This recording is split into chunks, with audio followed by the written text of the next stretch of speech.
नमस्कार, आप सभी को DLCS एजुकेशन सेंटर में स्वागत है। अभी हम आप लोगों को बहुपद चल रहे हैं जो कि क्लास 10th का दूसरा चैप्टर है। इसमें पिछला वीडियो में आप लोगों को बहुपद का वर्गीकरण का बारे में बताए थे। आज उसका पहले एग्जाम्पल चलेंगे और उसके बाद आगे फिर चलेंगे।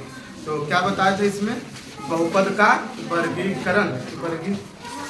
बहुपद का वर्गीकरण जो है इसको दो प्रकार से किया गया, एक पदों के आधार पर और दूसरा घातांक के आधार पर। पदों के आधार पर इसको तीन भागों में बांटा गया है। कौन कौन?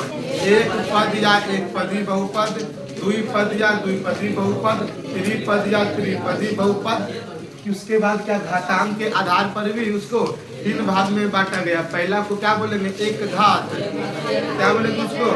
अरे क्या बोलेंगे? एक घातीय या रेखीय बहुपद। दूसरा को क्या बोलेंगे? द्विघातीय। और तीसरा को त्रिघातीय। अब इसका एग्जाम्पल चलेंगे। इसका परिभाषा भी बता दिए थे। क्या बताए थे पहला में? यानी एक पदी में बताए थे एक पदी या एक पद बहुपद किससे कहते? तो वैसा बहुपद जिसमें केवल एक पद हो। जैसे कि इसमें एग्जाम्पल बता रहे हैं करके एक पदी का क्या है ना, एक पदी का ये एग्जाम्पल जो होगा क्या होगा? जिसमें कि एक पद हो तो एक पद देखो, जिससे कि क्या रहेगा? x रहेगा, 2x स्क्वायर रहेगा, है ना, 3/q रहेगा, है ना, डॉट डॉट डॉट। तो इसको हम लोग क्या बोलेंगे? एक पदी। क्या बोलेंगे इसको? एक पदी बहुपद। एक पद है इसमें। उसके बाद क्या है? द्विपदी। द्विपद या द्विपदी बहुपद है ये करके। तो इसमें क्या बोलेंगे? जिसमें पदों की संख्या दो। जैसे कि देखो इस तरह रहेगा x + 2। देखो दो पद है, एक और एक दो रहेगा। 2x square + 5। देखो दो पद है। इसी तरह इसको हम लोग क्या बोलेंगे? द्विपदी बहुपद। उसके बाद क्या है ना, त्रिपदी। मतलब जिसमें तीन पद हो। जिसमें तीन पद हो उसे त्रिपदी का बहुपद कहते हैं। तो देखो हो जाएगा 2x square + 3x + 5, 9y square + 2y + 5। देखो इसमें तीन पद है, एक पद, दो पद, तीन पद, एक पद, दो पद, तीन पद। तो इसको हम लोग क्या बोलेंगे? हम लोग इसको क्या बोलेंगे? त्रिपदी बहुपद जिसमें पदों की संख्या तीन हो। अब इधर लिख लेते हैं करके, तो इसके नीचे में लिखते हैं करके स्टार दे करके एक नंबर में। फिर क्या लिखा है? पहले एक घातीय ना। एक घातीय का मतलब होता है जिसमें घात का मान, पावर का मान कितना हो? एक हो। जैसे कि रहेगा x। देखो x रहेगा, जब इसमें भी x है, इसमें भी x है। अब बोलो इसमें पावर कुछ नहीं तो कितना है? एक। तो इसको हम लोग क्या बोलेंगे? एक घातीय। इसको भी हम लोग एक घातीय बोलेंगे। देखो क्या इसमें भी पावर कितना है? एक है। अब इसको थोड़ी ना हम लोग बोलेंगे इसमें द्विघातीय की दो है। इसको हम लोग द्विपद बोलेंगे। हम लोग इसको क्या बोलेंगे? हम लोग इसको द्विपद बोलेंगे। लेकिन हम लोग को यहाँ किसमें लिख रहे हैं? एक घातीय में। तो हमको घात को देखना है ना। जब एक घातीय द्विघातीय बोलेगा कर में, तो इसमें पदों की संख्या में ध्यान नहीं देना है, केवल और केवल इसका पावर देखना है, घात देखना है करके। ये भी रहेगा लिखा हुआ करके y + रहेगा 5। देखो इसमें कुछ नहीं तो घात कितना है? एक। तो इसको हम लोग क्या बोलेंगे? एक घातीय बहुपद। इसमें पदों की संख्या में ध्यान देना है करके। जब बोलेगा एक घातीय, जब घात में बोलेगा तो उसका घात को देखना है, पावर को देखना है। उसके बाद दूसरा में क्या है? द्विघातीय। क्या बोलो? द्विघातीय का मतलब होता है जिसमें पावर दो हो। अरे पदों की संख्या 3 गो रहे, 4 गो रहे, उससे मतलब नहीं है।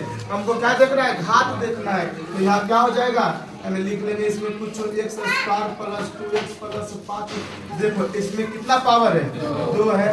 रहेगा इसमें क्या? 2z square + 9z + 2। तो इसमें देखो कितना होगा घात? 2 करके। तो इसको हम लोग क्या बोलेंगे? हम लोग इसको क्या बोलेंगे? द्विघातीय। पदों की संख्या को ध्यान नहीं देना है, हमको पावर को देखना है। आगे तीसरा नंबर में,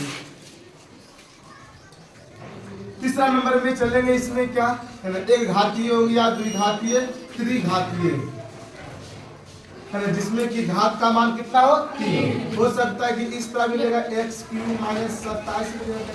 देखो इसमें पावर कितना है? 2x³ + 9x + 2x cube plus 9x square plus 2x plus 5 ये भी है करके देखो, लेकिन हमको पावर को देख रहे हैं, पावर कितना है 3, तो ये इसका एग्जाम्पल है, लिखो इसको।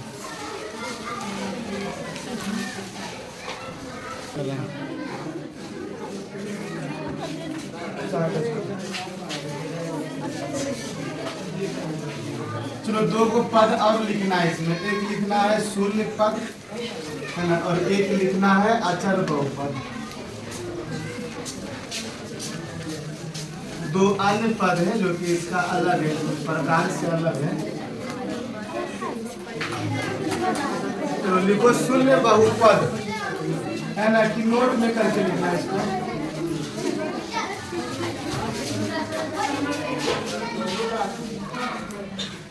शून्य बहुपद लिखो, शून्य बहुपद, शून्य बहुपद,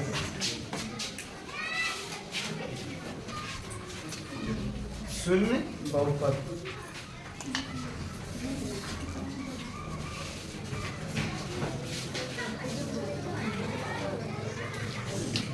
लिखना है जिस पदों के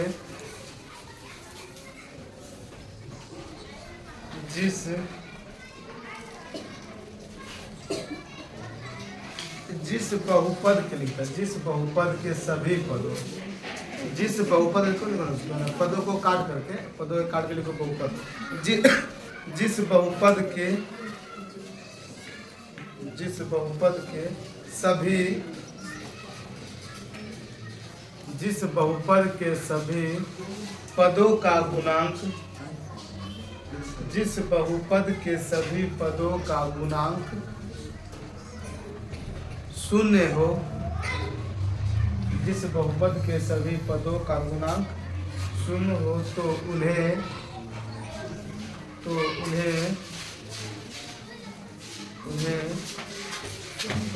शून्य बहुपद, जिस बहुपद के सभी पदों का गुणांक शून्य हो तो उन्हें शून्य बहुपद कहा जाता है, तो उन्हें शून्य बहुपद कहा जाता है। नीचे में जैसे करके लिखना है, रहेगा लिखा हुआ x इंटू 0, तो ऐसे करके 0 इंटू एक्स प्लस 0। देखो जिसमें क्या सभी का पद इसमें 0 है ना, अब इसको हल करेंगे तो इसका मान 0 आ जाएगा, है ना। और कुछ ले लो इसमें, देखो कोमा दे करके 0 into x square plus 0 into x plus 0, dot dot dot लिखो, ये हो जाएगा शून्य बहुपद। लिखो अचर बहुपद लिखना है उसके बाद, कि नोट इसको फास्ट कर देना है, इसको सेकेंड। अचर बहुपद, अचर बहुपद, अचर बहुपद।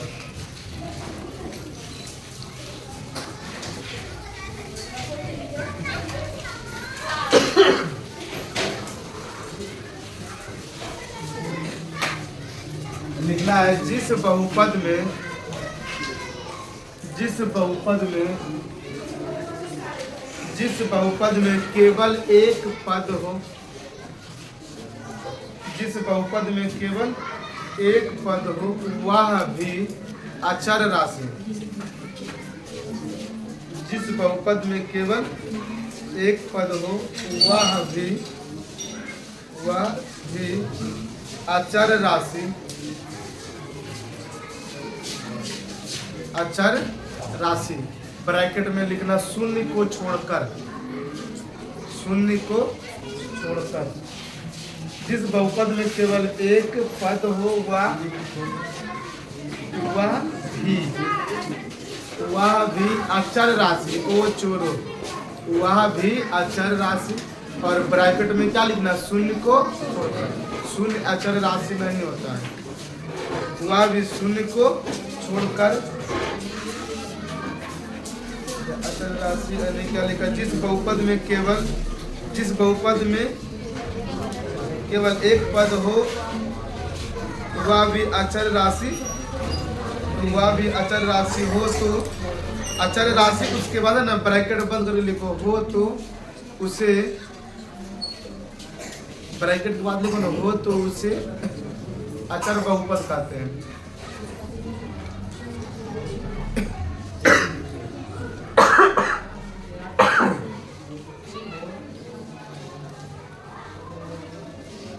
उसे अचर बहुपद कहते हैं। उसे क्या कहते हैं? अचर बहुपद। जैसे देखो मतलब कि अचर राशि क्या होता है, इससे क्या है 1 2 3 4 कोई भी उसमें अंक रहेगा तब। जैसे कि है ना इसमें जैसे कुछ लिख ले रहा है करके है ना रहेगा 2 5 -2 है ना √3 5/4 है ना 5/2 ये सब क्या हो जाएगा अभी अचर बहुपद। क्या ये भी बहुपद होगा। जैसे कि है ना बहुपद पहचानने वाला हम बताए थे, एक हम ऑप्शन 7 दिए थे है ना, देखना को भी पीछे निकल के बताए थे कि बहुपद पहचानने का नियम में उसमें जो एग्जाम्पल दिए थे, तो ये कौन सा बहुपद है? अचर बहुपद है। चलो लिखो उसके बाद आगे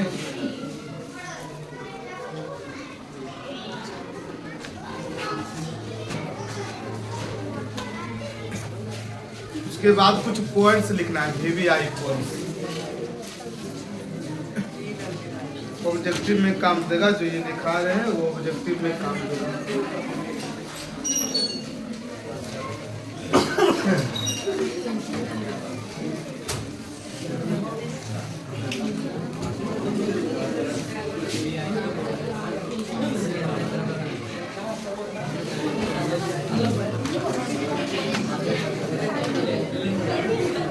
लिखा गया है। चलो लिखना है VVI पॉइंट्स दे करके लिखना है। इसमें एक घातीय, एक नंबर में एक घातीय बहुपद का आलेख,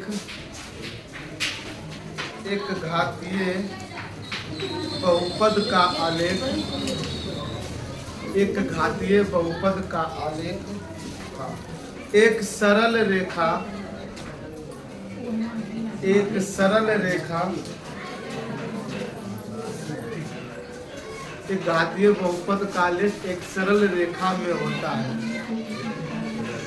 सरल रेखा मतलब सीधी रेखा है। इस तरह लिखना है करके है ना, इस तरह बनाना है करके x डैश बाई ये करके x डैश बाई इसको जो है वास्तविक है ना नियामक ज्यामिति कोऑर्डिनेट ज्योमेट्री पढ़ाएंगे तो इसमें पूरा बढ़िया से बताएंगे और उसके बाद त्रिकोणमिति भी करते है ना। फिलहाल के लिए ये जान लो ये होता है x डैश बाई यहाँ जो होता है क्या कह रहा है कि इसका आलेख जो होता है एक सीधी रेखा में होता है। तो ये सीधी रेखा हो सकता है कि आलेख इस तरह भी होगा, सीधी रेखा हो सकता है इधर भी होगा, सीधी रेखा हो सकता है इधर भी होगा, मतलब कि एक सीधी रेखा में जाएगा। तो इसमें ध्यान रखना कि जो एक घातीय रहेगा है ना, एक घातीय बहुपद का जो आलेख होता है वो क्या होता है?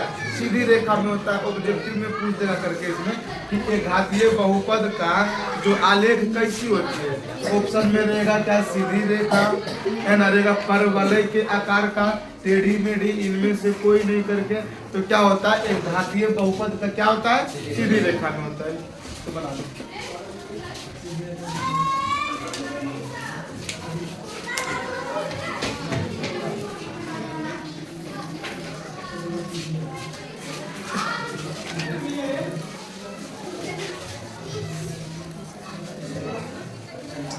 एक लिखना है दूसरा पॉइंट में ये था एक घातीय, जो घातीय रहेगा तो उसका आलेख किस तरह होता है?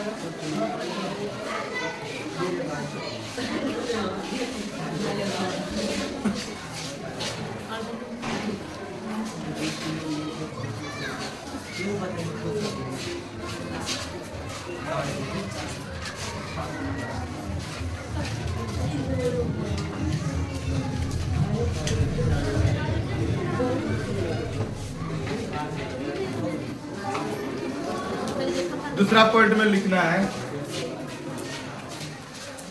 द्विघातीय बहुपद का आलेख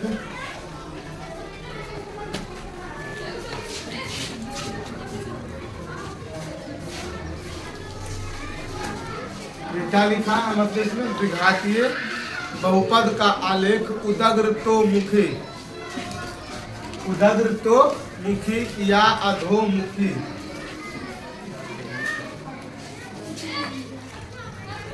अधोमुखी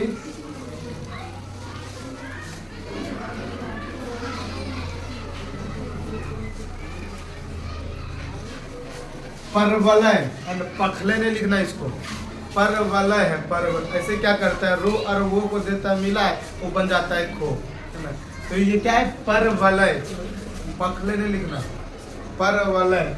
यानी क्या होता है, द्विघातीय, ये जो होता है द्विघात बहुपद का जो आलेख होता है उदग्रतोमुखी या अधोमुखी परवलय के रूप का होता है, परवलय के रूप का होता है।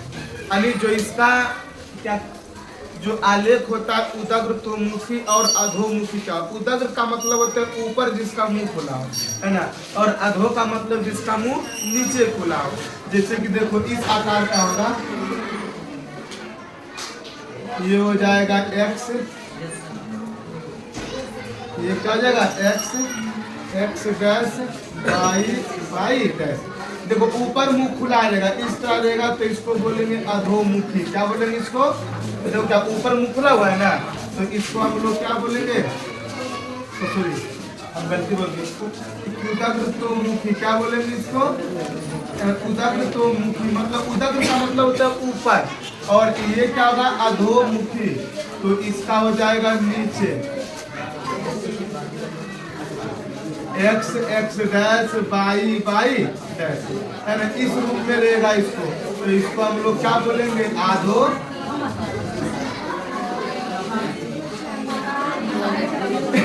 चलो इसको बनाओ तो, है ना, उदग्रतोमुखी और अधोमुखी के रूप का होता है बहुपद, द्विघात बहुपद।